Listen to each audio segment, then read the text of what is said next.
Проблема жителя Сунжи Магомеда Аздоева была простая и важна. Прорыв центральной водопроводной трубы периодически оставлял без воды значительную часть жителей. Обращение Магомеда Алаудиновича, направленное в рамках прямой линии 19 ноября 2024 года, не осталось без внимания. Власти оперативно отреагировали на это обращение. Коммунальные службы выехали по указанному адресу для устранения аварии. На момент проведения ремонтных работ самого заявителя дома не было. Его интересы представлял сосед, проживающий на этой улице с 1990 года. Постоянно прорывала эту трубу. 60-х годов чугунная труба едет. Пластмассу дикая чила это может. Ярясл я чила чан, ахига чан. Игук тер.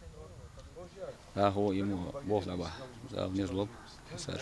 Глава республики Махмуд Али Калиматов оперативно отреагировал на проблему, дал поручение о устранении аварий на сетях водоснабжения. Это стало отправной точкой для быстрых и слаженных действий. Данное поручение было исполнено в полном объеме. Администрацией города Сунжа завершены в установленный законодательством 30-дневный срок все работы по устранению аварий.